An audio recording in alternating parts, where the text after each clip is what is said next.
Assalamualaikum warahmatullahi wabarakatuh.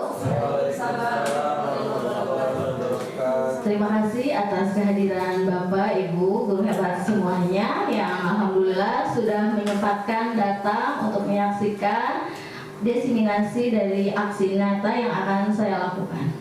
Di sini saya pertama-tama sebelumnya kita memulai acara ini dengan membacakan surat Al-Fatihah ya. Mari kita sama-sama membaca surat Al-Fatihah. Bismillahirrahmanirrahim.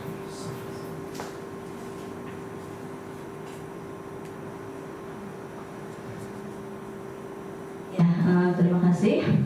Semoga 1 jam ke depan acara ini kita diberikan kelancaran, kemudahan, dan hasilnya apa yang kita dapatkan pada kegiatan ini dapat diterapkan untuk lingkungan sekolah kita ya. Salawat serta salam kita limpahkan kepada junjungan kita Nabi besar Muhammad SAW beserta para sahabatnya, dan kita sebagai generasi penerus semoga selalu dalam bimbingannya dan tetap istiqomah di jalannya. Amin ya rabbal alamin. Baiklah, perkenalkan dulu, nama saya Susiani Pujiawati. Saya calon guru penggerak angkatan 10 dari SMA Negeri 1 Cibubur. Di sini saya akan diseminasi mengenai aksi nyata modul 1.4 budaya positif, di mana akan menyebarkan pemahaman dan pengalaman penerapan budaya positif ya Bapak Ibu.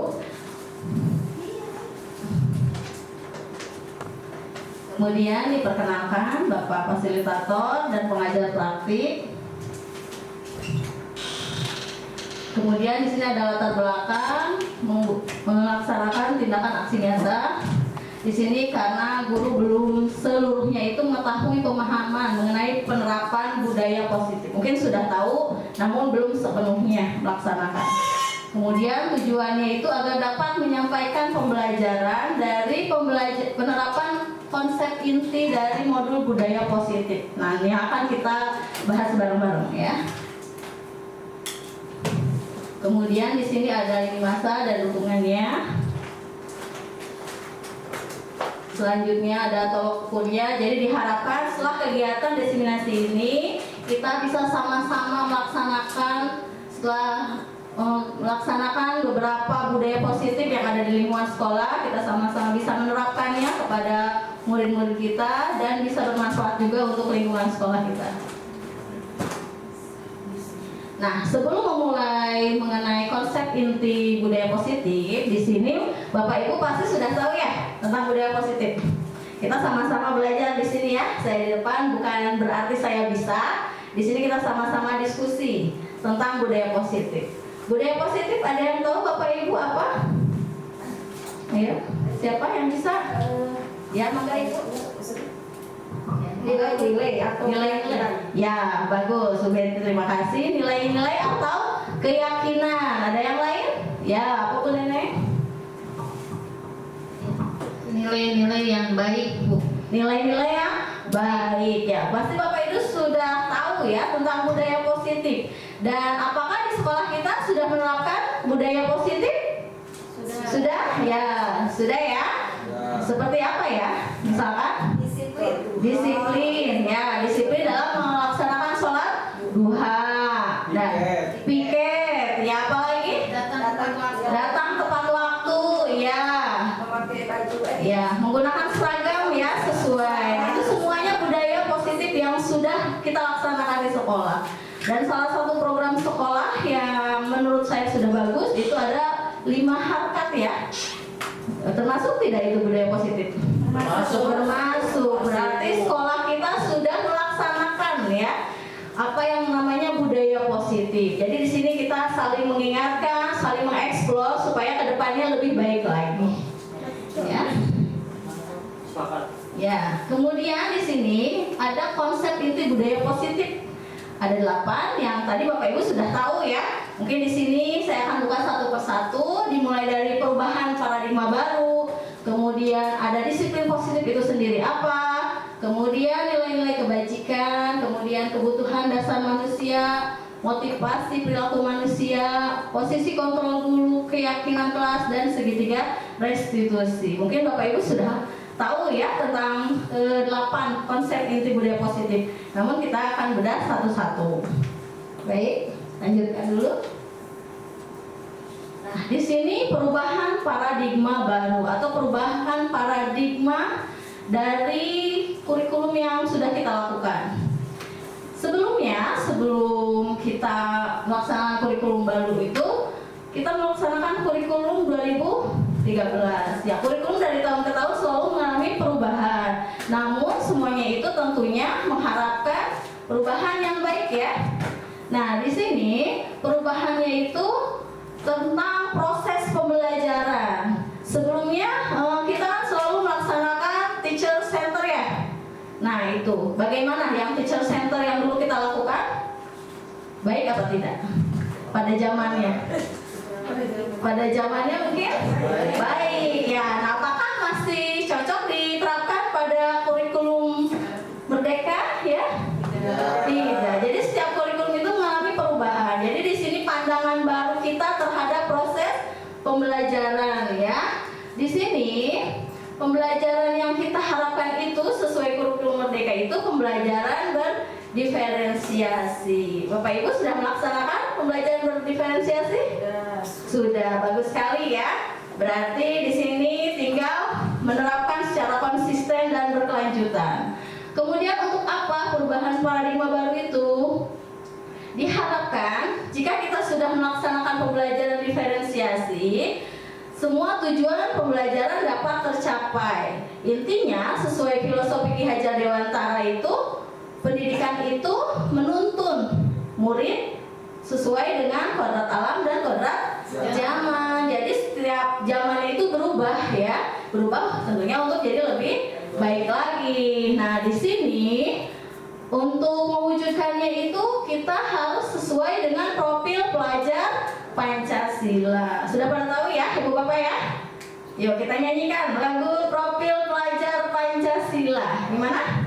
Pelajar Pancasila beriman dan bertakwa pada Tuhan Yang Esa dan berakhlak mulia, berkebinekaan global, gotong royong mandiri, kreatif dan bernalar kritis. Ya bagus. Kalau dinyanyiin hafal ya.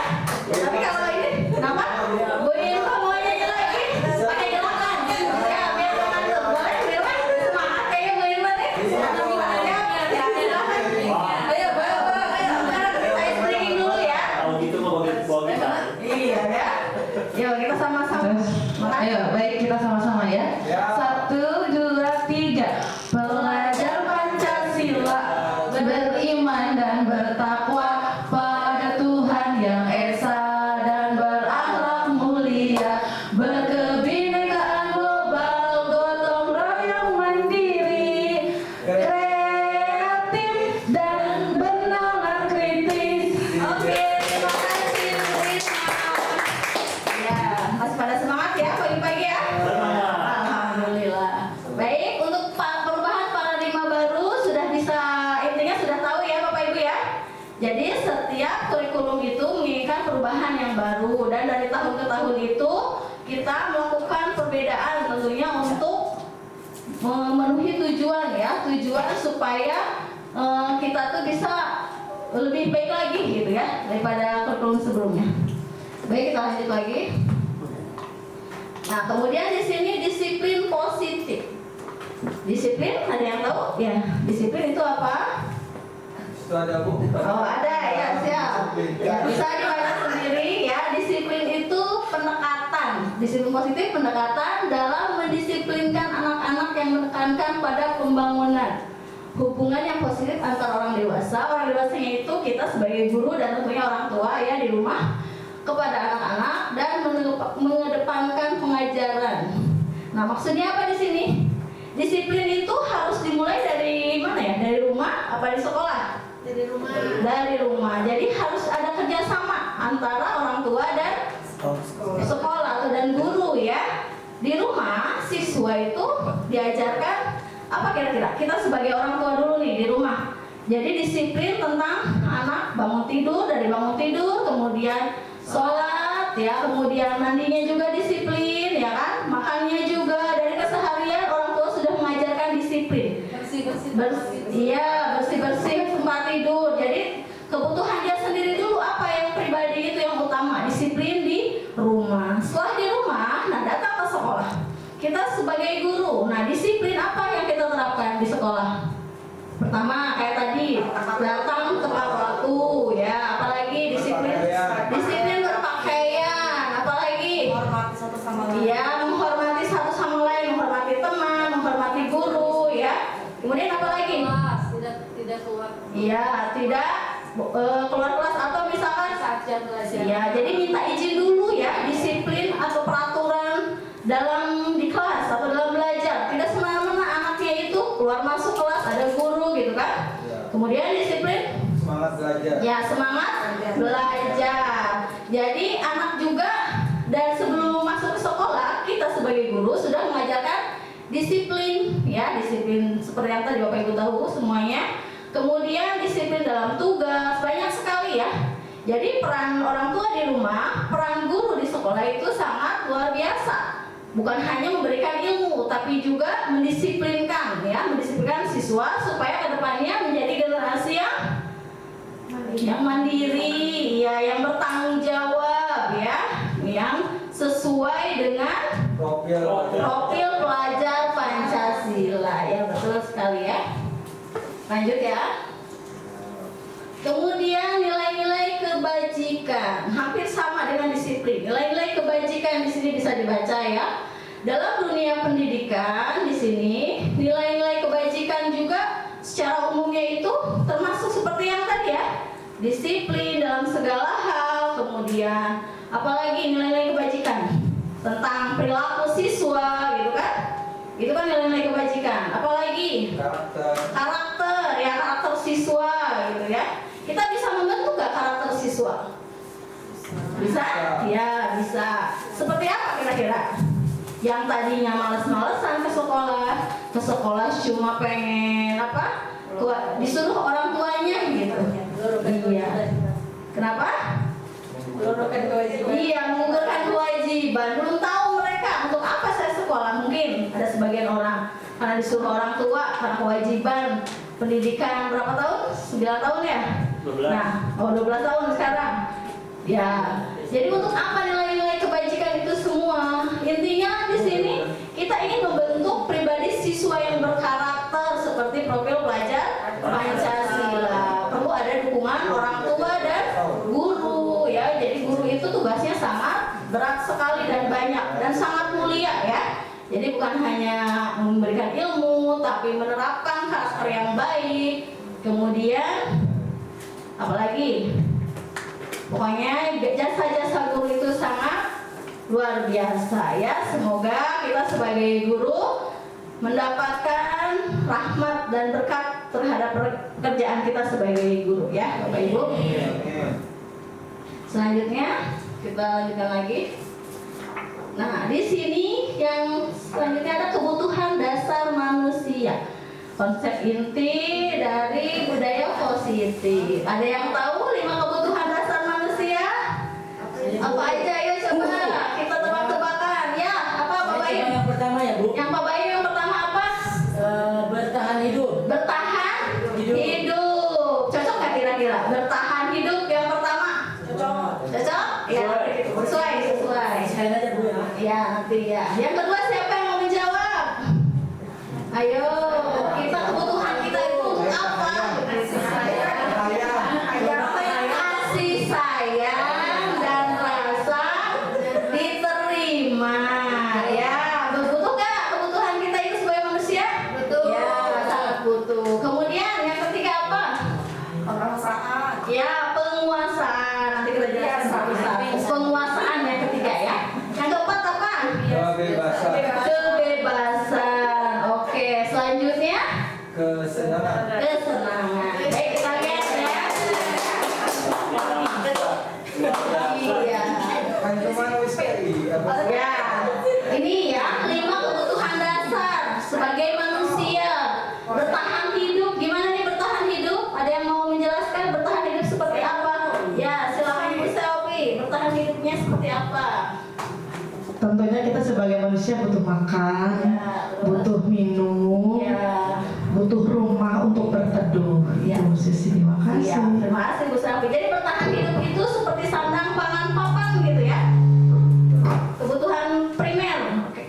Ya.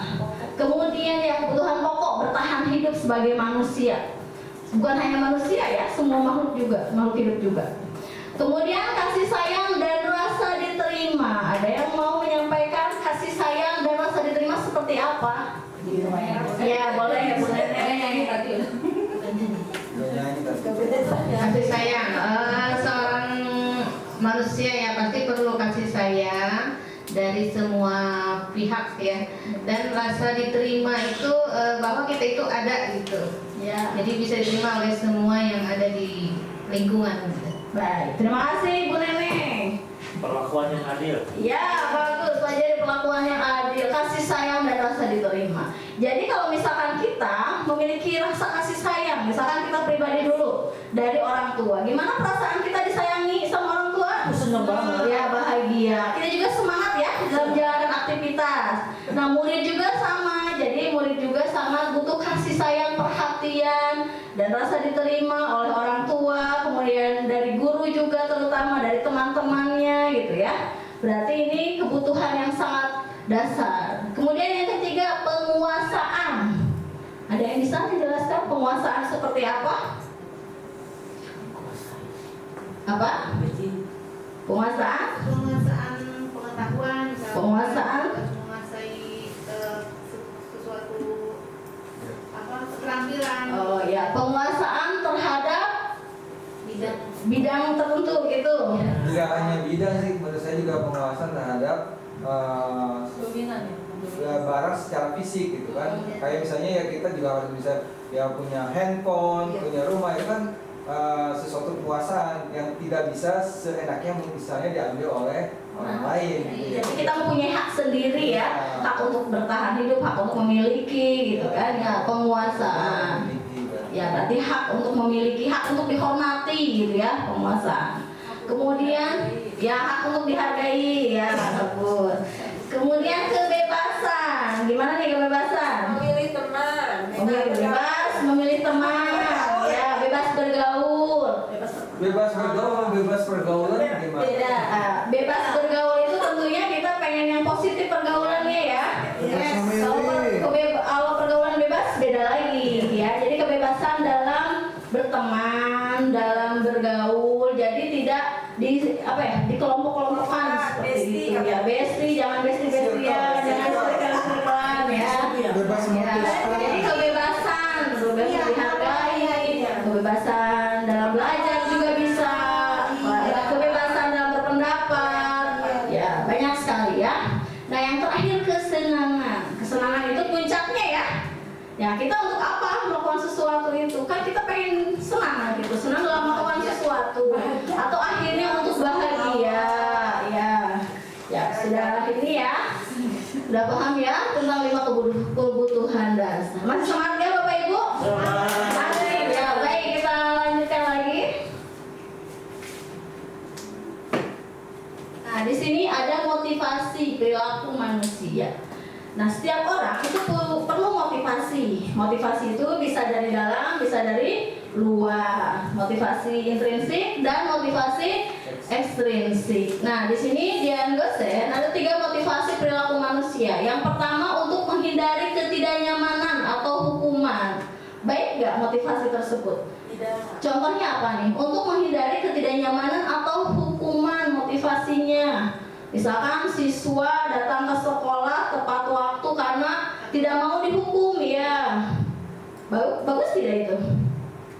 Kurang bagus ya. Harusnya motivasinya dari dalam diri itu supaya dia tuh untuk menjadi disiplin ya, kebiasaan baik tuh ya, disiplin waktu. Jadi tidak hanya saya mau ngerjain ini takut dihukum sama ibu gitu kan, ngerjain tugas karena nggak mau dijemur gitu, dimarahin gitu ya. Itu motivasi yang tidak baik ya.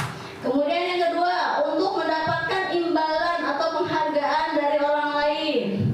Nah, kira-kira ada gak guru yang memberikan reward, imbalan, penghargaan? Ayo anak-anak, kerjakan tugasnya. Nanti kalau yang mengerjakan tugas ibu kasih permen misalkan. Ada ya, ada beberapa ya, sebagian ya. Nah itu baik tidak kira-kira? Kurang baik. Karena anak-anak itu mengerjakan sesuatu itu karena diiming-imingi gitu ya.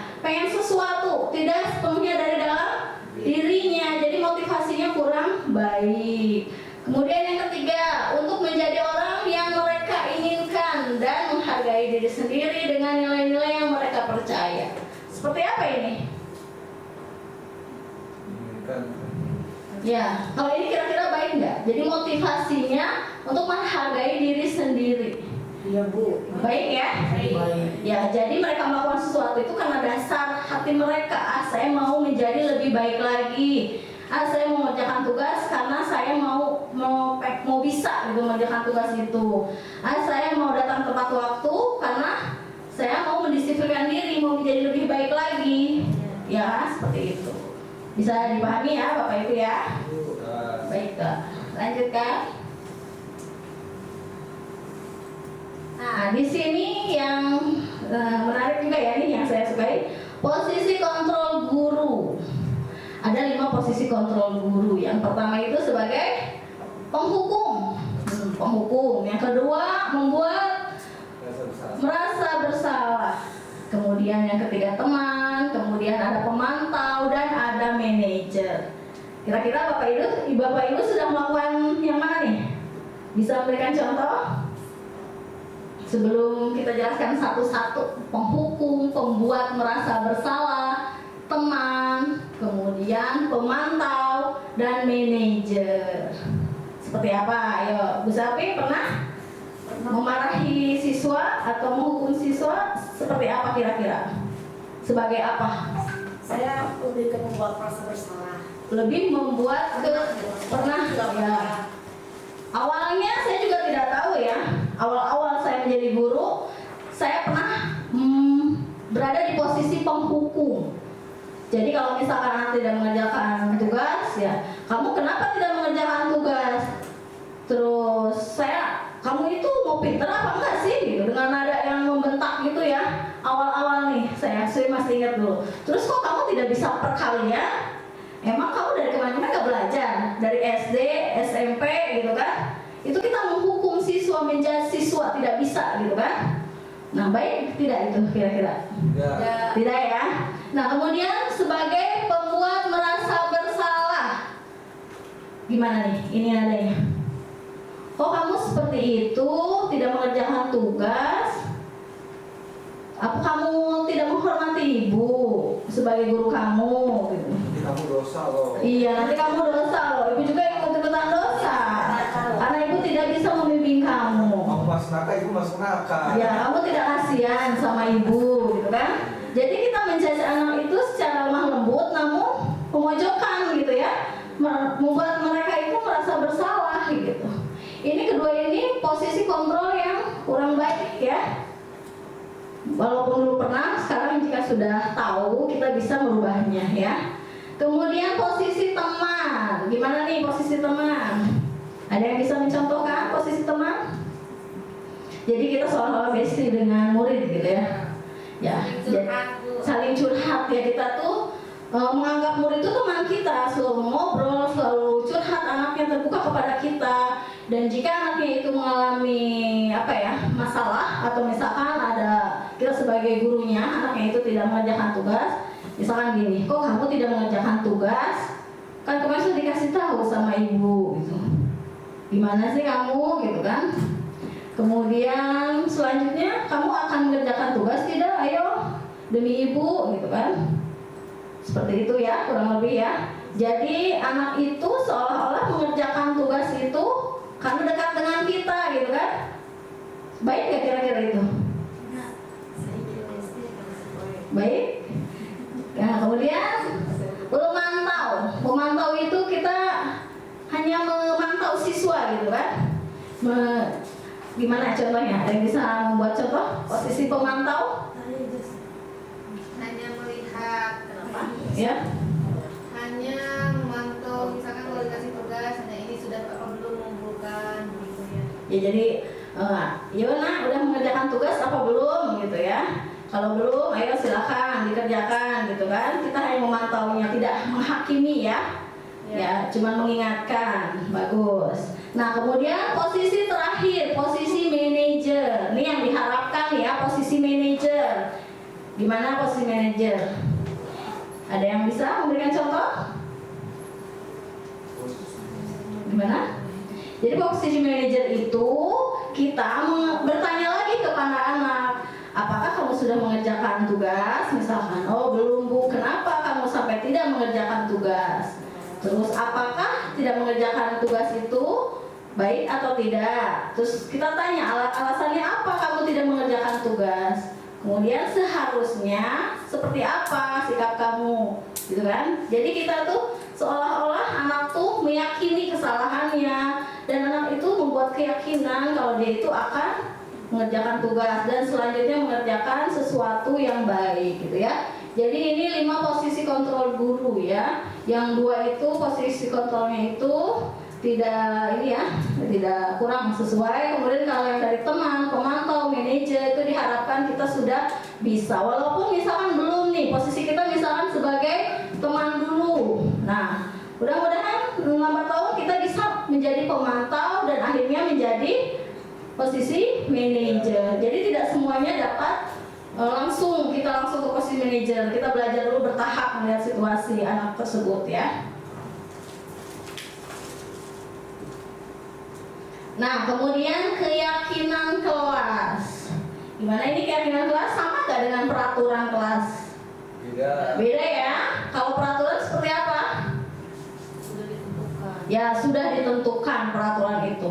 Peraturan kelas misalkan dilarang membuang sampah, kemudian dilarang datang terlambat, gitu ya. Ya, kalimatnya tidak positif. Beda dengan keyakinan kelas. Keyakinan kelas itu kalimatnya positif, kemudian dibuat dari kesepakatan anak-anak yang ada di kelas ya, untuk nanti jika sudah sesuai untuk diyakini dan menjadi keyakinan kelas. Di sini ada langkah-langkahnya, nanti saya tampilkan video. Contoh saya membuat keyakinan kelas. Langkah-langkahnya di sini bisa dilihat, dia adalah membuat keyakinan kelas. Kemudian aksi nyata saya adalah membuat keyakinan kelas. Yang pertama, mereview dulu keadaan kelasnya, sudah baik atau tidak, ada keluhan tidak dari anak, gitu ya. Kemudian membagikan kertas, sticky note. Kemudian murid itu menulis di kertas tersebut dan menempelkannya. Setelah itu, guru dan murid mengelompokkan keyakinan kelas. Setelah dikelompokkan, kemudian kesepakatan itu dibuat dengan menyimpulkan dan membuat kalimat positif. Setelah itu baru murid menandatangani keyakinan kelas yang sudah dibuat bersama. Artinya keyakinan kelas itu dibuat bersama-sama murid untuk tujuan yang lebih baik di kelas itu. Dan ada contoh ya, saat saya melakukan keyakinan kelas.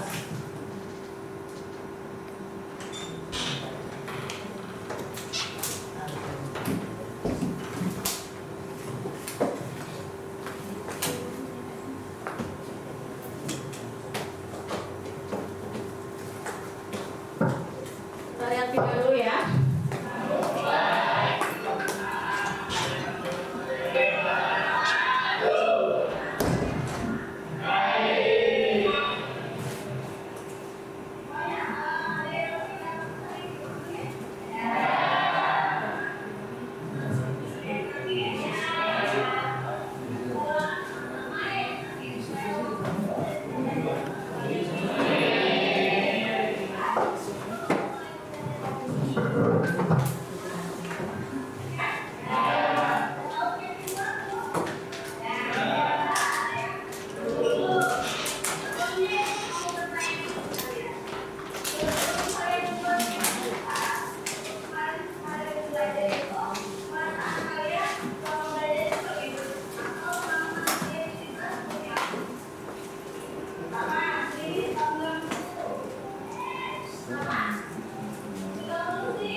semua siswa itu punya harapan supaya kelasnya itu atau kondisi kelas saat mereka belajar itu menjadi lebih kondusif atau lebih nyaman. Maka mereka menuliskan di sini keyakinannya itu, kemudian ditempelkan. Jadi semua siswa mempunyai hak untuk berpendapat ya.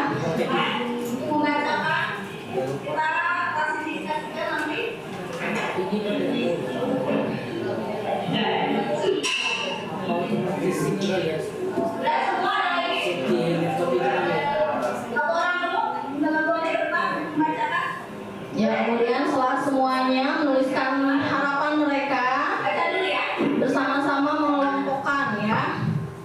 mengelompokkan dari apa yang mereka harapkan.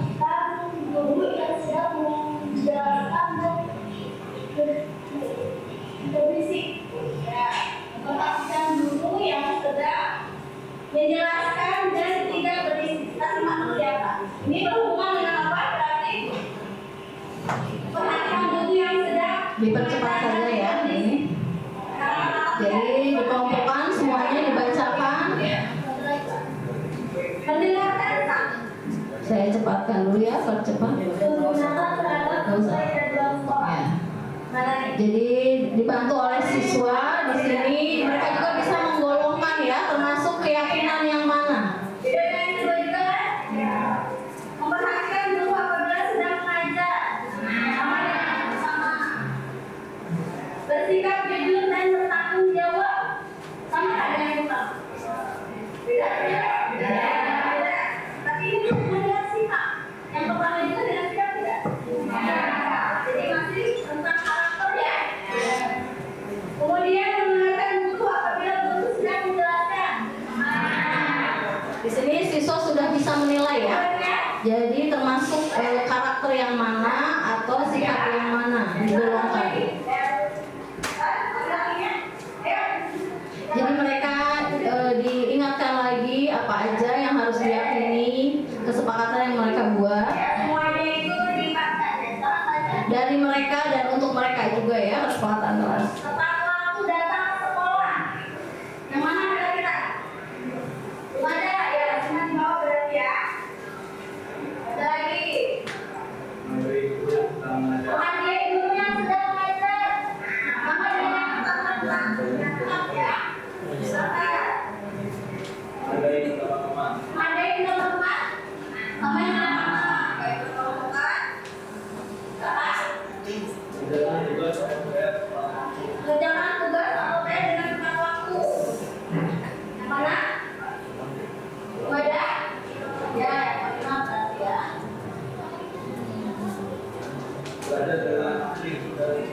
Belajar dengan aktif dan tertib. Seperti yang tadi ya. Ya. Belajar dengan tertib. Sama. Memakai seragam sesuai aturan sekolah. Ini ada ya. Mana? Ya, rapi dan bekerja sama. Oh ini yang salah satunya berperilaku sopan santun dan saling menghargai satu sama lain. Nanti kita ada berapa poin nih? 1, 2, 3, 4, 5. Kasih ya. Yang pertama ini tentang apa tadi? Nasihat ya. Jadi di sini belajar dengan tertib, menghargai pengajaran guru, kemudian bersikap jujur. Kita simpulkan menjadi apa kira-kira? Ada yang bisa membuat kata-kata kalimat positif. Jadi, pertama belajar di kelas saling menghargai teman dan guru. Gitu ya. Oke, kita tulis ya. Jangan ditulis, orang tulis. Jadi apa? Selama pembelajaran di kelas. Jadi di sini setelah digolongkan ya, merangkai kata-kata, menyimpulkan jadi kalimat positif. Baik, kemudian yang kedua, di sini menjaga konsentrasi kelas, menjaga kerja kelas, dan melaksanakan pikir sesuai jadwal. Jadi apa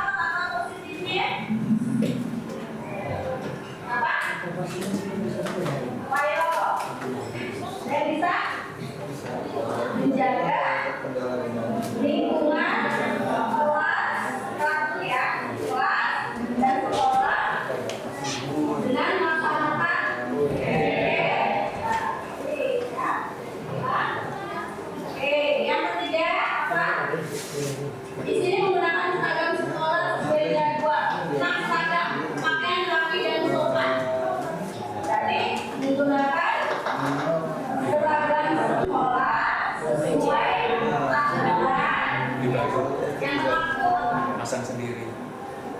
Jaga menggunakan seragam sekolah sesuai dengan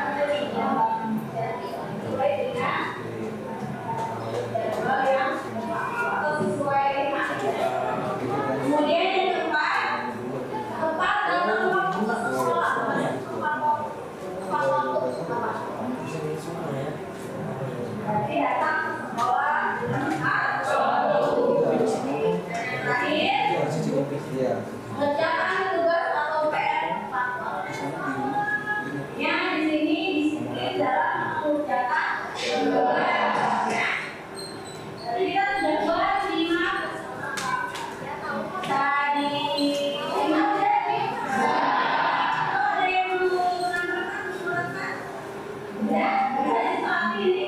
Ya. Berarti ini kesepakatan telah kita buat.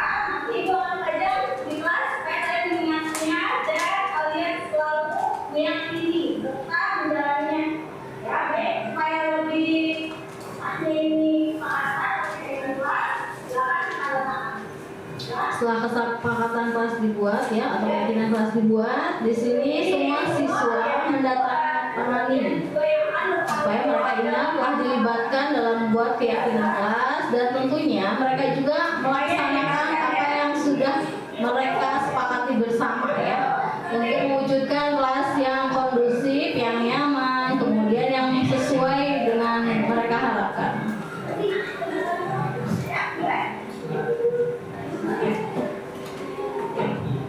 Ini saya sudah menerapkan keyakinan kelas. Baik, kita lanjut.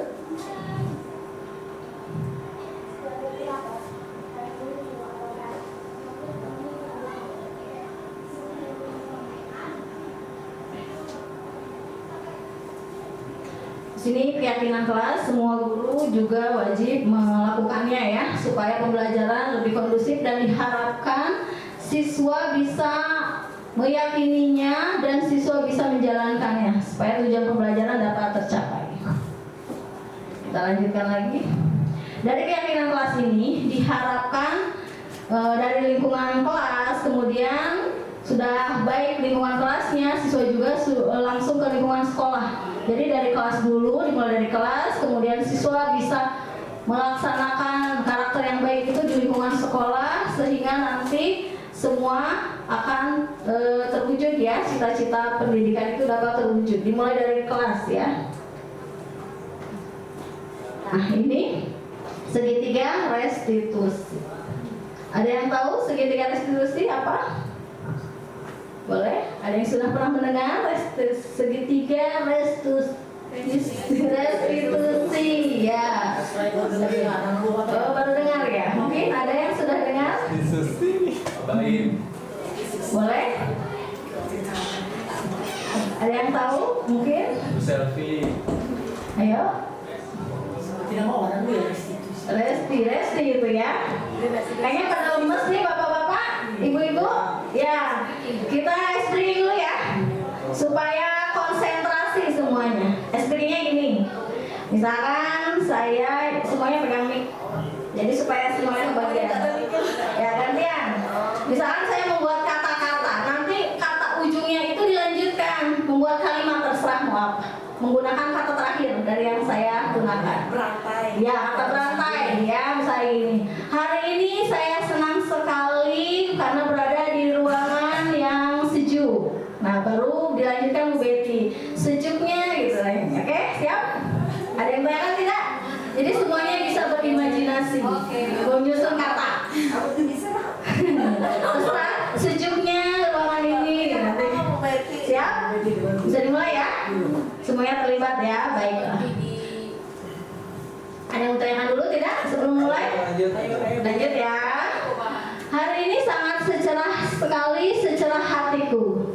Silakan hati. Hati yang senang sekali. Oh, senang sekali. Ya nggak apa-apa ya Bu. Hatinya senang sekali. Maka Bu Selvi, guru bahasa Indonesia nih. Jangan berpuisi ya. Sekali lagi aku meminta maaf padamu. Kenapa kamu Bu Selvi punya salah?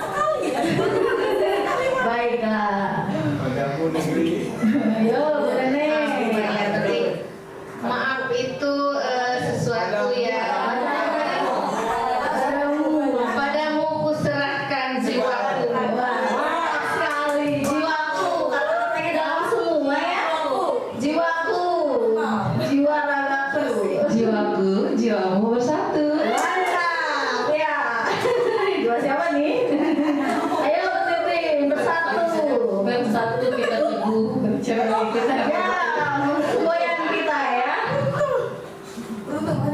Runtuh itu bisa kita perbaiki lagi dengan kebersamaan. Ya, bagus sekali Pak Baim. Ayo, monggo Pak Andri. Kebersamaan akan membuat kita semakin maju. Semangat, bagus. Ayo, monggo Bu Nos.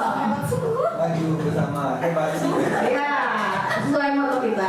Maju terus pantang mundur. Ya, jangan mundur-mundur tapi ya. Monggo Pak Jerry. Maju, mundur, maju. Mundur. Ya. Cantik Maju cantik. Bingung Pak Jerry terlalu banyak kata ini. Siap-siap Pak Leo? Mundur bisa secara teratur. Ya, mundurnya secara teratur si ayo jurang ya. Enggak payah tak dulu. Ayo. Semuanya. Teratur, Pak Leo. Teratur belum berarti mundur. Oh, gitu ya. Bolak-balik ini ya. Ya nggak apa-apa. Ya hanya Pak Leo yang mengetahuinya apa maksudnya ya. Baik, sudah semangat Bapak Ibu? Siap. Ya, kita lanjutkan lagi ini materi terakhir ya. Segitiga restitusi. Kenapa segitiga? Karena ini ada 3 tahapan ya. 3 tahapan. Yang pertama itu menstabilkan identitas. Kemudian yang kedua validasi tindakan yang salah. Dan yang ketiga menanyakan keyakinan. Ini ada contoh respon. Jadi di sini dalam melakukan sesuatu, ini ada hubungannya dengan 5 posisi kontrol guru yang tadi ya. Dan ini ada pada tahap manajer ya. Jadi sebagai manajer kita yang pertama harus menstabilkan identitas dulu. Jadi tidak langsung menghakimi siswa. Nah, kita menstabilkan diri siswa yang merasa bersalah itu misalkan dengan kata-kata berbuat salah itu tidak apa-apa, atau saya juga pernah berbuat salah seperti Anda gitu ya, atau tidak ada manusia yang sempurna. Jadi distabilkan dulu kesalahannya gitu ya. Baru yang kedua itu validasi tindakan yang salah. Nah, emosinya sudah distabilkan, baru di sini kita validasi tindakan yang salah. Misalkan dengan kata-kata, kamu pasti punya alasan melakukan hal itu, gitu kan? Atau kamu boleh mempertahankan sikap itu, tapi kamu harus menambahkan sikap yang baru. Jadi sikap itu tidak apa-apa, tapi kamu harus lebih baik lagi. Intinya seperti itu ya. Kemudian yang ketiga, dengan menanyakan keyakinan. Nah, sesudah divalidasi tindakan dia, kenapa bisa sampai terjadi? Ditanya keyakinan. Keyakinannya misalkan nilai apa yang kita percayai, atau apa keyakinan kelas yang sudah kita buat. Seperti itu ya. Itu berada pada posisi manajer. Kemudian di sini ada aksi nyata yang sudah saya lakukan untuk segitiga restitusi ya. Sebentar, kita bisa saksikan.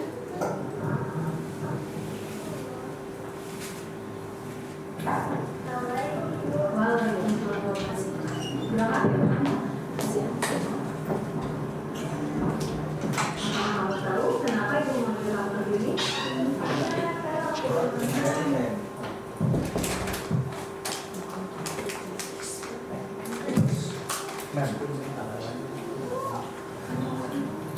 Ceritakan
Jangan babu ya.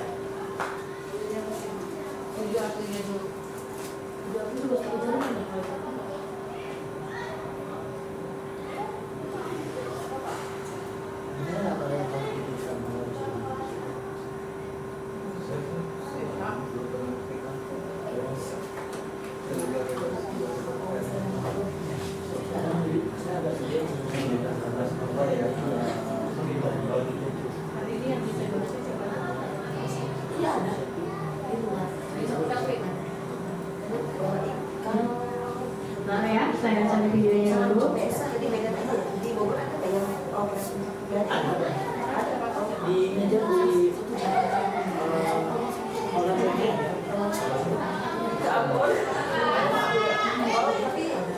Beda juga ya?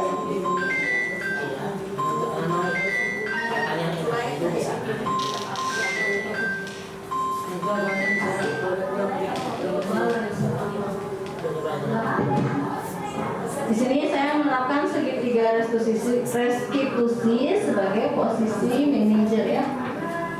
Siswa Endah ini di sini melakukan kecurangan pada saat ulangan harian. Jadi ketahuan membawa contekan pada saat ulangan. Oh, ya tidak ada itu yang kamu sudah beli dan aku yang dalam. Kenapa kamu pakai ini? Iya, jadi distabilkan dulu. Kemudian jelasnya. Menurut kamu tindakan kamu benar atau salah? Nah, untuk kedepannya apa yang akan kamu lakukan sebelum ibu memberikan ulangan? Saya akan belajar dulu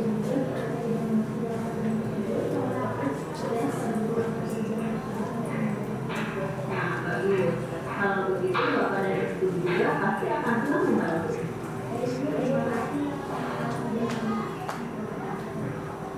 Di sini Endah itu melakukan kecurangan pada saat ulangan harian. Jadi di sini saya menerapkan segitiga restitusi sebagai posisi manajer ya.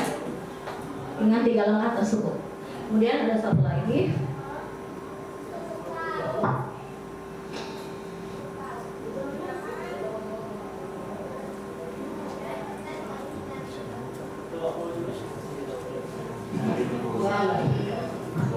Kemudian ini ada siswa Gali, di mana pada saat Bapak dan Ibu guru sedang rapat, saya sedang rapat, Gali ini bolos ke kantin pada saat jam pelajaran. Di situ saya memberikan tugas, ternyata Gali itu malah ke kantin dan tidak mengerjakan tugas.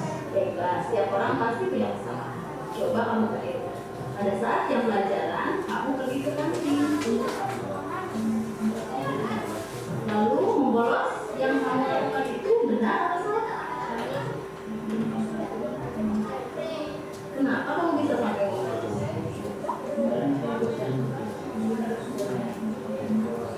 Sekarang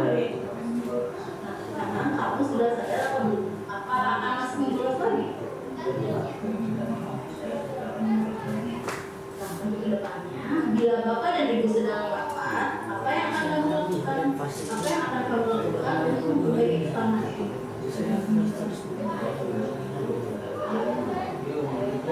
Semoga dari kejadian ini kamu dapat pelajaran yang berguna dan kesalahan yang kamu lakukan tidak akan berulang lagi.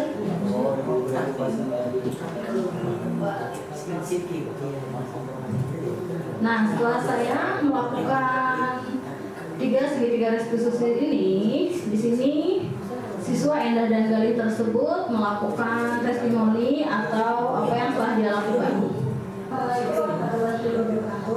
Perkenalkan nama saya Suciani, saya dari kelas 11 2. Di sini saya ingin meminta maaf kepada Ibu Susi karena telah melakukan kesalahan yaitu mencontek. Kepada Ibu Susi, saya mengucapkan terima kasih karena telah menegur saya dan mengingatkan saya atas kesalahan saya yang telah saya buat.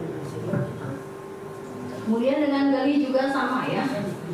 Gali mengakui kesalahannya dan meyakini apa yang sudah dia perbuat dan kedepannya akan menjadi lebih baik lagi. Saya dari kelas 11 saya meminta maaf kepada Ibu Susi dikarenakan saya membolos pada Bapak Ibu guru sedangkan waktu itu saya membolos pergi ke kantin. Saya mengakui kesalahan saya yang saya perbuat. Selain itu saya berterima kasih kepada Ibu Susi yang sudah mengingatkan kesalahan yang saya perbuat. Assalamualaikum warahmatullahi wabarakatuh. Baiklah, itu posisi manajer yang sudah saya lakukan. Diharapkan di sini guru itu bisa mengetahui perannya ya sebagai apa, dan siswa juga bisa meyakini apa yang sudah dia lakukan supaya kedepannya itu dia tidak menjadi tidak terjerumus ke dalam masalah yang sama. Baik, mungkin cukup sekian penjelasan dari saya dan kurang lebihnya saya mohon maaf. Selanjutnya jika ada yang mau bertanya atau memberikan masukan dan komentar boleh dipersilahkan. Ada? Boleh Bu? Ya, siap. Tadi kan Ibu membuat keyakinan kelas ya. Ya. Nah itu berlakunya sampai kapan Bu? Apakah dari dalam 1 tahun ajaran tersebut atau bagaimana Bu? Ya, untuk keyakinan kelas ya, ini idealnya keyakinan kelas itu dibuat oleh semua guru ya, semua guru dan wali kelas juga tentunya ya. Karena di sini saya sebagai guru mata pelajaran, saya membuat keyakinan kelas itu di awal pembelajaran. Jadi sebelum memulai memberikan materi-materi yang akan kita berikan untuk 1 tahun ke depan, kita membuat kesepakatan dulu. Nah, saya membuat kesepakatan itu di awal pembelajaran dan idealnya ini tuh dilakukan karena kita mengajar di kelas itu 1 tahun ke depan dan dilaksanakan 1 tahun ke depan. Dan jika misalkan dilakukan secara konsisten dan berkelanjutan itu ada hasilnya, maka mudah-mudahan menjadi kebiasaan baik ya. Tapi jika misalkan ada pelanggaran lagi atau ada kesalahan lagi atau keyakinan kelasnya tidak dilakukan gitu atau tidak dijalankan, nah itu bisa dibuat lagi keyakinan kelas yang baru dengan masalah-masalah yang baru itu. Jadi ada yang dirubah atau tidak, mungkin seperti itu. Ya, sama-sama. Ada lagi? Ya, kenapa bisa Pri? Jika keyakinan kelas telah dibuat, lalu ada yang melanggar, apakah akan ada sanksi di dalam? Ya, keyakinan kelas itu kita buat bersama-sama ya. Kalau misalkan ada yang melanggarnya, nah apakah ada sanksi? Nah, kita balikan lagi atau kita kembalikan lagi kepada anak tersebut. Nah, kita lakukan lagi atau saya sebagai guru melakukan lagi posisi sebagai manajer melakukan segitiga restitusi. Jadi dengan segitiga restitusi itu dengan menstabilkan identitas, kemudian validasi tindakan yang salah, kemudian dengan menanyakan keyakinan. Nah, di sini kan ada dalam keyakinan. Jadi jika siswa itu merasa bersalah atau melanggar keyakinan itu, ya kita kembalikan lagi. Kita sebagai guru jadi tidak dihukum. Jadi kita langsung gunakan segitiga restitusi. Diharapkan siswanya itu bisa meyakini lagi kesalahan yang telah mereka lakukan dan bisa menjalankan kesepakatan dengan keyakinan yang sudah dibuatnya. Seperti itu Bu Selvi ya. Gimana yang lainnya? Ada yang mau tanyakan lagi? Sudah cukup? Satu lagi dulu. Ya, kenapa? Untuk langkah-langkah segitiga restitusi itu apakah itu merupakan cara yang lebih baik yang sudah cocok untuk diterapkan di sekolah? Ya, menurut saya segitiga dari langkah-langkahnya itu yang ketiga itu yang pertama tadi apa? Menstabilkan identitas. Jadi di keadaannya yang misalkan siswa itu lagi panas-panasnya atau lagi salah-salahnya, lagi emosinya karena kesalahannya itu, kemudian kita stabilkan dulu. Setiap manusia juga pernah pernah bersalah gitu. Atau tidak ada manusia yang sempurna. Jadi keadaan dia yang lagi emosi, lagi panas, kita stabilkan dulu. Nah setelah itu, kita mulai validasi tindakan dia. Kenapa bisa sampai seperti itu? Kita tanya lagi latar belakangnya seperti apa. Mungkin kan seseorang itu atau murid itu punya apa ya? Punya sesuatu lah. Kenapa sampai melakukan seperti itu? Jadi tidak langsung menghukum.